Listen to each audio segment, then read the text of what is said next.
Welcome back to Samsara Audio. This is Matthew. I've got our guest Javier Rivera today. Really excited. I haven't chatted with Javier in a little while, and so we're just going to take some time to catch up, chat about what he's been up to lately, what he's been reading, what he's been thinking about.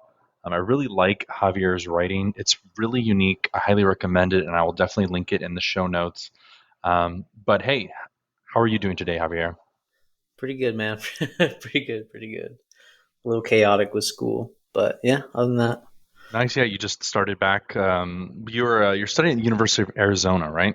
yeah, yeah, absolutely. It's a good school. What are you currently working on this semester? So I've recently picked up a minor in sociology, Oh, mainly because that seemed to be like the fastest minor to do, actually. But I'm actually really liking it, and it's even making me wonder if I should switch over to a sociology track as a kind of PhD kind of graduate aim. Mainly because I started realizing that actually sociology kind of has a lot of movable elements that I enjoy. Like I think I can incorporate a lot of my thinking, philosophy, psychology, religion into that whole field. So I think it's a very malleable field to play with. yeah, I know you're studying religion right now. I mean, there's Yeah. obviously the sociology of religion is a huge field. Hmm. Yeah, I love the social phenomenon of religion too. That's definitely a big part of my own research.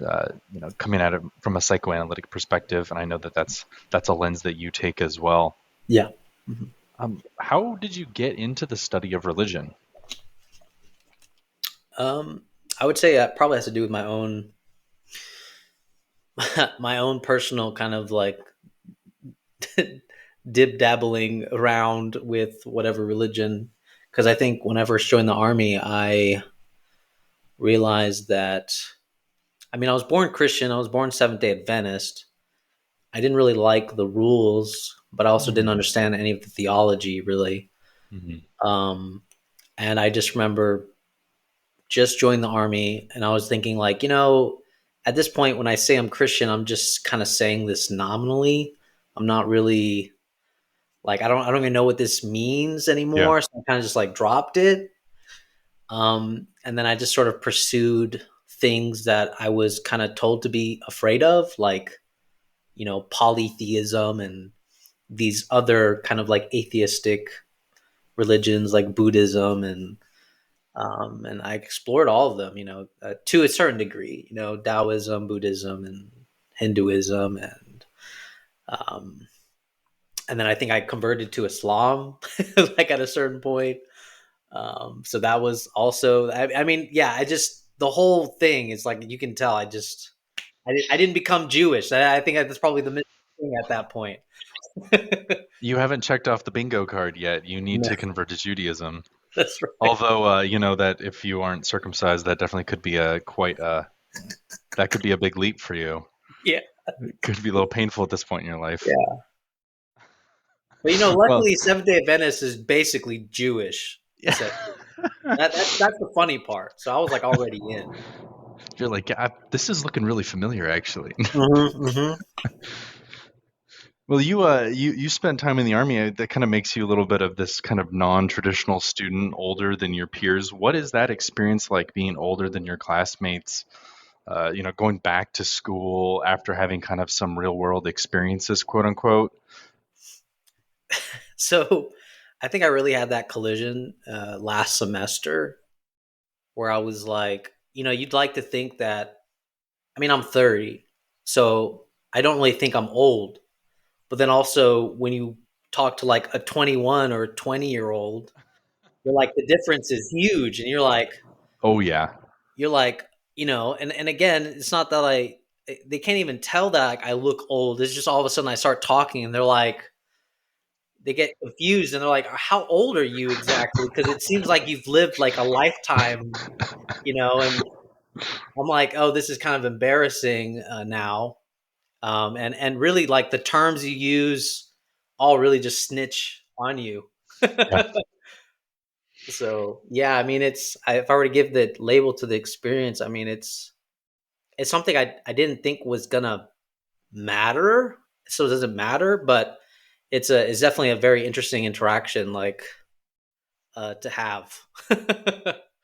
So I think a big question I have, because I mean, I've thought about going back to school, like for more graduate work, but I feel like after I graduated from college and then I worked in software startups, it just totally changed the way that I think about things. And now it's like really hard to get back into the like do a paper, take a test, defend a thesis sort of thinking, like the way that education in our country shapes your mind and kind of the way that it channels you into thinking certain ways and producing certain artifacts is um, it's difficult for me to almost to kind of get back into that.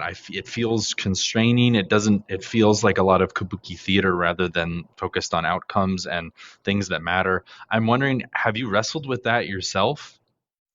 yeah, absolutely. I think I find myself like last semester. I found myself for the first time. I felt extremely alienated, mainly because everything that these professors claim as important or ethical, in my opinion, is merely to cover over a gap in the educational structure. Like, I basically hate hearing anything ethically in academic institutions, mainly because it seems to be the kind of perfect covering for the gap of like, look, actually, this knowledge isn't even maybe even real knowledge because you just want to cover over that, you know, that failure with this ethical imposition of like, no, you shouldn't cheat, no, you shouldn't, or whatever. But it's like all of these advocation, like plagiarism, chat gpt, like the whole scare is about chat gpt, Hmm. especially for the humanities, maybe not stem science has found some utility to it, um, but the humanities is deeply afraid of it, for some reason. And I just feel like, to me, it's just like all this does is it just means that we need to rethink thinking, rethink what all this means, but nobody wants to do that.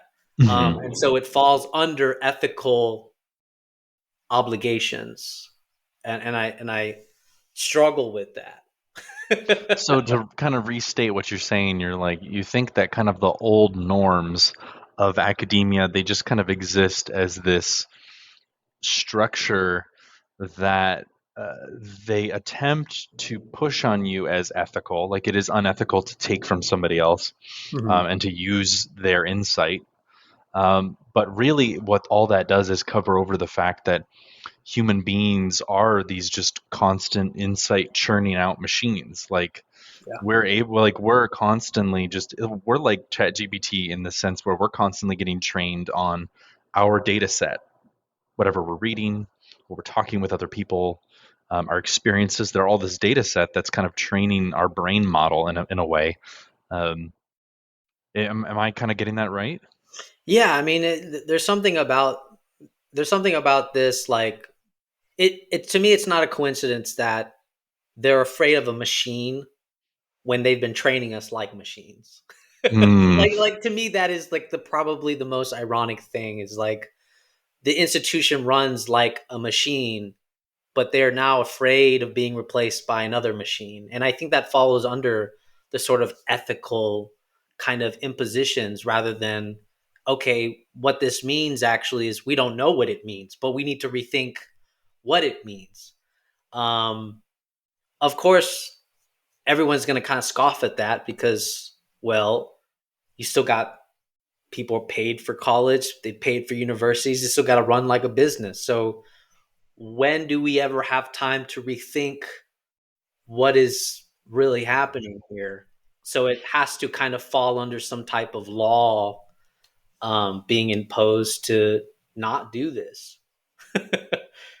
it's a beautiful opportunity for academia, but Yeah, they're not going to take it exactly. because the reality is that like education was oriented towards the production of useful, compliant subjects in kind of the larger production machine of society. And the reality is that a human being with all of their biology and their dysfunction is never going to be able to be as efficient as a machine. So once the machine comes along, well, we're outmoded. And now school is designed to turn us into machines when the machine is now here and it can do the job better than we ever could. Yeah. Yeah. No, exactly right. That's a great point. I mean, we're facing down an existential crisis for education, and I think education needs it. It's going to be great. Yeah, no, I agree. I mean, it needs that, and it needs that kind of self-reflective negativity that the educate like the institution doesn't want to face. And I think that's what Hmm. I hear when I hear, like, teachers talking about plagiarism and all, don't use this machine, make it your work. I mean, what does it mean to really make it your work? And that's the thing, like, nobody wants to really question in the first place. Like, is knowledge really mine? Do I, it's funny that you read all these philosophers, they don't cite shit. They don't cite Yep. nobody. Yep. And yet we have to be these kind of machines that give you, like, almost links to everything that I'm saying. Yeah. I recently reread Ralph Waldo Emerson's essay Self-Reliance, and he's saying something similar in this essay where he's like, uh, he's basically saying that the education that we currently have and the behavior that is promoted in society couldn't produce the great figures that we so lionize and look to. Like, you couldn't produce Moses in the way that we currently promote people, and yet we look to Moses as this incredible lawgiver, as this emancipatory leader, as this person who created this new paradigm. Like, we couldn't produce the very people that we so idolize, and it seems to be something really broken. But we have to be able to figure out how can we do what they did, which ironically the thing they did was to throw everything out the window. Yeah. Mhm. Yeah. Well, what's interesting here, I see a connection to kind of what I've seen you thinking and writing about lately about Julie Resch's negative psychoanalysis. In the context of this discussion, it makes me think about, and George Bataille is kind of here too. Mm. Us as human beings, kind of the thing that makes us different from machines is our wastefulness, is the way that we can orient our lives around purely something purely useless. In fact, I think you recently wrote something about this. You were talking about there's just no room for impotence or uselessness Yeah. in our society, in our psyche at all anymore. I'm curious if you would just chat about that. Like, what are you thinking about that? Yeah, I mean, this is probably like the biggest idea for me, in the sense of, like, thinking about and dwelling on, because I think, and this is why I love Julie Resch's work, because it just made me think about how uncomfortable we are with the idea of helplessness, the idea of failure. But the problem with failure too is, like, we keep making failure into some positive project. Like, it's like, okay, yeah, you're gonna fail, but you're gonna get better. You'll just fail better. And I just feel like that's another way to just not deal or bear with that sort of wastefulness, right? We somehow decide to take that um, you know um, thing and try to make it useful, and I feel like the one thing we don't know how to do is exactly those things. We don't know how to be helpless. We don't know how to fail where there is no aim. Yeah, There how to is let no getting uselessness better. be useless. Yes. Yeah, letting uselessness be uselessness, and that's something that I feel like is only really thought about in, like, psychoanalysis, philosophy in certain elements. Obviously, I'm probably pushing against, like, pragmatism and utilitarianism here, but yeah. Yeah, this is one thing too that I love about religion, as a Christian, I think that Christianity exemplifies this in a number of respects. Obviously, there are interpretations of it that don't, but I think all of the attempts to take religion and to make it useful have been like pretty disastrous. And I think that in the early 20th century, this is part of what Karl Barth was trying to push back against this Schleiermacherian or Trollschian sort of version of Christianity, where it's like Christianity is this uh, it's this transcendent social ethic, for instance, and that its value is the ethical behavior that it produces. And I think Bart is kind of pushing back against this, and he's like, no, it's actually just valuable for its own sake. And I think religion allows us to be able to engage in that just like useless for its own useless sake behavior, like sacrifice, ritual, worship, these sort of activities. Is that something you've noticed or been thinking about at all? Yeah, I mean, I agree. I mean, that's something that I always push against, even like as a religious studies major. I don't like it when people reduce it to an ethical, strictly ethical thing. But then I also don't like it when they try to say, "Oh, religion is just simply a social function." Mm. Like it's it's more than I mean, it's more than that in the sense that there's so much waste. There's so much waste, and it's like when you think about like prayer, like okay, I mean, we can argue for a social function, but like also there is something like I remember like my grandmother, she wasn't like a very educated woman, but something that she always did, which was probably would be really bizarre for people now, would be like she has a second grade education, and when she hears your problem, she goes, "Okay, let's pray." Like that was Mhm. it. That was the most that she ever did. And yet it was like the most, I guess you could say, comforting thing, even though in retrospect it really did nothing in a way, other than maybe provide comfort for those that wanted something to be done. But um, I mean, there's a lot to go into that. But yeah. Yeah, my grandmother's like that too. It's really interesting, and I think that these one of the things that I see in that attitude is there's this I do think it's a sense of humility that it's being okay with I don't have the answer right now. I know that I'm small in this world, and it's this posture of like we can't solve this, but we can engage in this relationship of dependence on something greater. And I think that even just taking that posture is really revolutionary because it's actually like that posture of dependence and humility, it kind of cuts against the modern ethos of we're going to figure it out, we're going to optimize it, we're going to control it, we're going to analyze it, we're going to break it down. Um, you live it's living in a different type of universe. Mhm. Yeah, yeah, absolutely. I think it's one of those things where I mean, if you really think about it, getting to the point where you have to pray is really a big vulnerable moment. Mm, Probably for a lot of people, at least if we're talking about not in a regimented sense, but like in a sense of like a responding to something. I think hmm that is when prayer is probably the most vulnerable um element. And it's and you could say in a pragmatic society that doesn't make any sense. We have to do something, we have to decide. Well, Yeah, yeah. there's a sense in which like prayer is almost like the equivalent of Zizek's um, don't act, think. You know, Mhm. it's almost it's like the like don't act, pray. And like instead of engaging in the act of mastery and optimization and control, stop for a moment and engage in the dependency posture, the humility posture, and become this kind of immovable negative force that just kind of waits.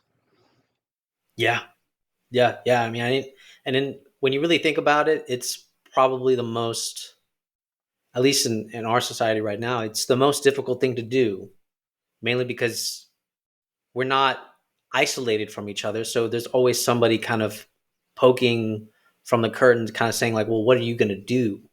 What Mm, should we do? We have to do something, right? And even even just being like, for example, like, I know you're a father, like, you can literally feel the existential pressure to need to do something, Hmm. just because we are given a kind of role that maybe we didn't even ask for, but it's really hard, and it's really hard to remain in a posture that is like, hey, I think we should just do this move where we pray instead of act. And that may not always be taken in the most graceful sense. And I think that's also part of the negativity that's involved. Yeah, I love that. It's a great meditation. It's so difficult to resist the urge to act when I think a lot of times the urge to act is a trap. Yeah. You know, it the in your haste, you make either, if not the wrong decision, you don't give yourself the space to find a better decision. I think that this is kind of what Nietzsche's Critique of Pity is doing a little bit. Like he's saying that when you see somebody who's suffering, you begin to suffer in yourself, and your haste to resolve the other person's suffering comes from your haste in order to extinguish your own suffering. And what happens is you actually end up making a decision that may not be the best for them because your goal is not ultimately to extinguish their suffering, it's to extinguish your own. And so there's this sense in which compassion actually requires us to kill compassion, because compassion is the thing that will compel us to move too quickly. Yeah. I mean, I think because, like, I've been reading, so I think there's an argument to be said. Like, I think if people looked at compassion as a kind of dying, but like a dying that's probably worth embracing, then we could probably be more compassionate. But I think we typically, like you said, we typically look at compassion like, I'm going to be able to help you. I want to relieve your suffering. But the moment you do something like that, it's almost the one thing we don't see, the trap that we don't see is exactly what you pointed out. We interpret it like, I am here to alleviate your suffering, but actually, the thing that is hurtful to say is, actually, you make me feel so uncomfortable Mm, that I cannot bear it. And yeah. I have to raise you up because seeing you like this is destroying me. And that element is where you can really see the visceral negativity of trying to bear. And I would say that's where compassion is like dying. But nobody wants to take compassion like dying. They want to take it more like, I can resurrect you or something. um, I can help you, but the question of help is always strange. Like, what do we mean by helping you? Because the other is such a unknown, or you could say a barred other, that we're anxious about trying to understand what they actually want. Hmm. Yeah, wow, there's so much there. I love the way you put that, of like, you make me uncomfortable. And so there's a sense in which compassion is deeply implicated in this idea of anxiety too, because it involves this proximity to another. And once we get that proximity to them, we start to have all of these feelings that start to go on, where we're like, just looking into that face, just seeing that face, that encounter with that other generates all of these feelings where we feel compelled to do something, where we feel suffering, where we want to understand their desire, what brought them here. And there's like not an answer to that question ultimately. And Mhm. that's what's really, really scary about that encounter, because you are opening yourself up to all of that pain, and there's no actual solution to that pain. Yeah, yeah. I mean, yeah, that is really. I mean, it's easy, it's easy to talk about, but I mean, the more I pay attention to it, like, if you just see like a depressed person, unhappy person, it makes people so uncomfortable, like unbearably uncomfortable. They either have to make them happier in some way, or just completely distance themselves off from that, you know? And so you really see it, like, we still do a kind of distancing even with this positive actions. And I think I think if people look at compassion as the fact that actually this unbearable suffering is actually the constitution of compassion rather than this external thing that we need to alleviate as me being compassionate. Yeah, the move to project the suffering out into the other is a trick and a Yes. trap. If you can just be more honest, you're like the suffering is in here Yeah. and I don't understand the suffering that's out there and I'm in probably as hopeless of a position as this other person, Mhm. then you can resist the mental traps that are like just all the bells and whistles in your mind going off like you got to do something, you got to do something, you got to do something. Um, yeah, I think that that's a lot of where I think that's a lot of how compassion has been weaponized in our current political system, you know, both bureaucratically, both in terms of ideology. The need to do something has so overwhelmed any sort of posture of standing, stopping, saying, is should we be doing this? Is this the right choice? Because the demand to do something overrides every other consideration. Yeah, I mean, what's crazy about this is like even intention has become weaponized in the sense of like we use intention to console ourselves about the unknown that we could have never ever anticipated. Like, if you accidentally kill somebody, if you accidentally hit somebody, if you accidentally do something, the way that we console ourselves is we say, I didn't mean to do it. Mm, Right? And it's the only thing that we can say that can possibly remedy that sort of just unknown, unbearable negativity of like, look, there is no way possible I could have anticipated this, I could have predicted this, but I need to say to myself, I didn't mean to do it, to reconcile that just unbearable weight of something that could not have been predicted. And so I do see elements of that, and I mean, I'm willing for that to be challenged, but I do think there's elements of the way we console ourselves with intention, and I think compassion is one of those things that we console ourselves with intention. But yeah, well, I think you've written about this a little bit, but this is kind of where the question of forgiveness comes in. yeah, In a world without forgiveness, or how is it possible to be able to like live in a space where bad things happen that we didn't intend, and yet you can trace them to your own hand, like your hand is covered in blood. um eh, how do we live with that in a world where we can't theorize forgiveness in a world without grace? I mean, for me, those questions are really difficult. I mean, I do believe in grace. I do believe in forgiveness, but but they were achieved at a bloody cost. They were achieved through the death of God on the cross. And so it's no light thing that there's grace and that there's forgiveness. But I'm so I am I'm in awe of that question of where I think forgiveness is just very, very under theorized as a problem. yes, I agree with you. I think both Julie Reshi and Derrida have impressed me with the way they understand forgiveness, mainly because for Reshi, forgiveness is the only thing that can remedy the gap between two subjects. It basically acknowledges the other as they are, even if it's this pure evilness, this pure suffering kind of being.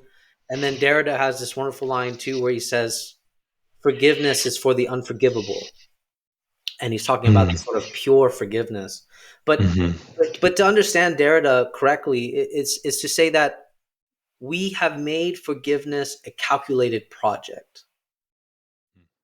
We have made forgiveness a pragmatic solution when we are against the grain. Okay, I see that I should forgive because it's not helping me with my relationships. Actually, for Derrida, that's reconciliation. That's what he calls reconciliation as a kind of calculation. It's necessary, but where is there room for this sort of forgiveness without calculation? And I think that's a very Hmm. important question, because I think you could say that's us trying to trick ourselves again to deal, to somehow cushion the negativity of forgiveness. And if I take Julie Reshes seriously, I think forgiveness is like dying.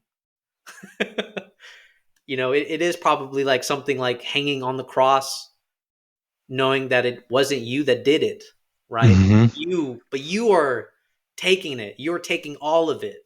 And I think that's why people don't like forgiveness, because it is fundamentally like a kind of like, I take all of it and I am dying with it, because there's just nothing else to do, and nobody wants to make that maneuver, because it's probably the most, you could say, there's no pragmatic thing about it. It's just, you just forgive. I mean, it's in the act itself, it's a pure negativity. It's a negative act. Yeah, we still want to hold on to a little bit. Like we could say we forgave, Yeah. but there's still a piece of us that holds ourselves back. Like maybe we'll bring it up in an argument again, Mhm. or in our heart of hearts, there's still that burning bitterness. Um, I think I mean, Nietzsche thinks about forgiveness quite a bit, interestingly enough, and I think that he connects forgiveness with forgetting, because there's a Oh. sense in which like you have to be able to forget the thing truly, to like wash it out of your mind, and which, as I say that, it makes me think of the scriptures where it talks about God literally forgetting our sins, that Mm. they're moved as far as the east is from the west, and that he literally remembers them no more. This kind of Nietzschean figure of the master who can completely just forget, that there's no sort of residual pain that is ailing him, that starts to kind of warp his vision and his behavior, but he can just forgive. There's Yeah, I'm just kind of thinking out loud here, but that's Nietzsche's kind of touchstones for me. I don't know if you knew that, but anyways. No, I mean, I like that idea. I mean, I think forgetting is something. I mean, I think the emphasis on memory is something what I would call, we've used memory to simply exist for a logic of exchange, meaning like, oh, I remember that one time you did me dirty, so now I want reparations, right? I want Mhm. you to redeem yourself. And so it seems like we even weaponize memory as a way to sort of do this transgressive negative feedback loop with each other, where it's like we're constantly telling each other, you owe me this, you owe me this because you did this. Mhm. It's hard to really argue, to make someone do something for you out of guilt if you don't remember, if you simply forget, right? And so there is something about our emphasis on wanting to remember.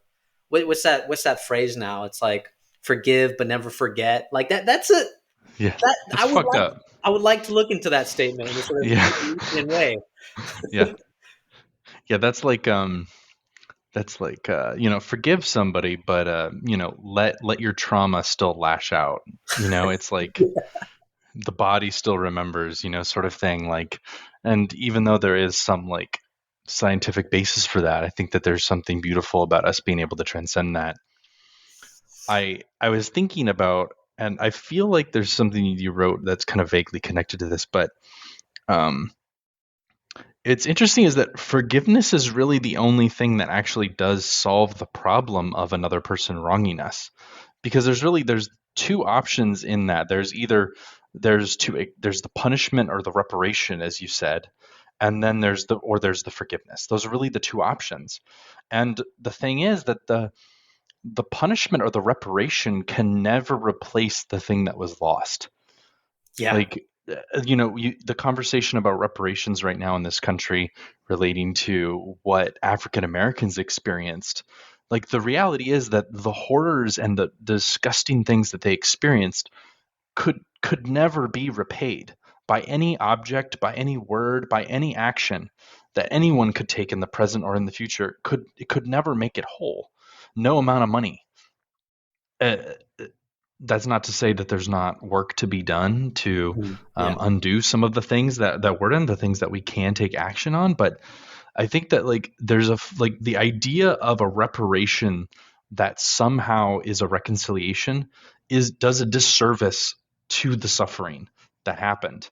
And ironically, it's actually only through forgiveness of the giving up and of the act of instead wiping it from the records of the mind and the heart that actually does honor what happened. I think much more than any sort of punishment or reparation ever could. Yeah, I mean, I agree. I think that's what's like so concerning to me now is like sacrifice and forgiveness are just have become such laughable concepts in our Mm, age. Like it's almost like ridiculous to even propose that as a solution. And even and like I said before, even if we do utilize suffering and forgiveness and sacrifice, it still seems to follow like I'll get something out of this. I will feel better or something. And I feel like the moment you do that, you are not actually forgiving because you're trying to get something out of that forgiveness. You're trying to get something out of that sacrifice. Like I think especially sacrifice. Like if you're trying to get something out of your sacrifice, it's not sacrifice. If you're trying to get something out of forgiveness, it's not forgiveness. You're just calculation on top of forgiveness. You're trying to get something. You are actually doing a kind of reparation, not a forgiveness.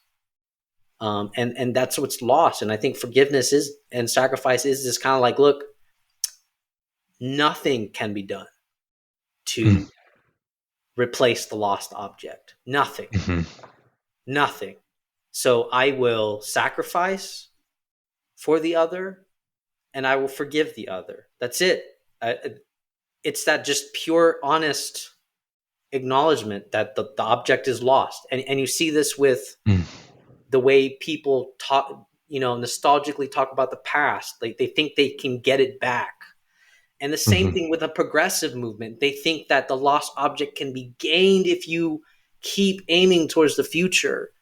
To me, this all detracts us from really bearing that vulnerable negativity that we don't want to face, essentially. yeah, I love that. It's forgiveness as just the honest acknowledgement of the loss of the object, that there is no getting it back. And I think that I ironically we can once we've actually just acknowledged that that's gone, we can start to pick up the pieces again. We can see the situation for what it is and we could say, okay, we're going to make a better world tomorrow and we're going to start today. But in order to do that, we have to be able to acknowledge that what happened is never coming back and that object is lost. Yeah, I mean, I think this is where like I kind of like Zizek's idea, right? Like I'm sacrificing my nothing. I'm Yeah. forgiving my nothing. There's a kind of like absolute recoil in this sense where it's like the moment you forgive in a kind of really honest way, um, it already ruptures you as a sort of new subject. I mean, and there's something now you could say you're back to a kind of becoming of nothing, Hmm. where you once again will probably discover another lost object to go for. Um, but yeah, yeah, Thank you for that great conversation, Javier. I really appreciate it. Is there anything else that you've been thinking about or reading lately that you want to share? yeah. I mean, obviously Julie Resch, because I've been reading. I read her entire book, Negative Psychoanalysis. Um, Loved it. Found it very uncomfortable. Um, and I think it was just something that like I find myself constantly wanting to place it somewhere, like make use of it. And then I always find that contradiction where it's like the moment I make use of it, it's negates her whole project, Hmm. and even the last chapter of her book, I'm still trying to wrap my mind around because she kind of negates her own premises in the end. Um, and I think that's what she's pointing to, is that there's just this, that even when we embrace negativity, we can always find a way, as Zizek says, like to have a hamster and say that we're dealing with the negativity. But no, I think dealing with the negativity is the fact that you're extremely uncomfortable with it. If you're comfortable with your negativity, it's no longer negativity. And I think Mm. that's what Reshi is saying. You could say that, yeah, I'm embracing suffering, I'm embracing reality as this sort of lack world. But that's sort of missing the point. It's when you actually feel and encounter that negativity that you can even say those words. It's probably best to not even say those words, because it sort of tricks you into believing that you can really bear that negativity. Um, but yeah, I mean, that's what I've Yeah, been there's thinking a about. sense in which, like, that encounter with that negativity, what could be more real than the encounter with nothing? Yeah, absolutely. That's kind of when you're on the threshold of everything. Hmm. Yeah, no, absolutely. Well, thank you, Javier. I would just point out that Dr. Reshe, she occasionally teaches with GCAS, the Global Center for Advanced Studies. I would recommend to check out gcas.ie. Dr. Crescent Davis started that organization. I took some classes there, worked on a degree that I never finished because I had a son. Very difficult to finish a dissertation when you have a brand new kid. So did not complete that, but I recommend checking it out. They have an accredited master's in philosophy, fully online. So it's a great school. I'm not even just plugging this to you. I'm just telling my listeners, because I honestly I think that there's a lot of quality people who occasionally teach there, and Dr. Riche is one of them. So if you want a chance to learn from her and from other people, I would check that place out. Any closing thoughts before we end it here, Javier? No, I mean, I'm just thankful. Hmm. It was a good conversation, man. It was really good. All right, Yeah. thankfulness. We'll end on that. Have a great day, everyone. Thank you for listening to Samsara Audio. Brief conversations about deep things, religion, philosophy, psychoanalysis. Please go ahead and leave us a review, or a comment. I always love to hear about what is coming out of these conversations for you, what you're thinking about. Thank you, everybody. Have a great rest of your day.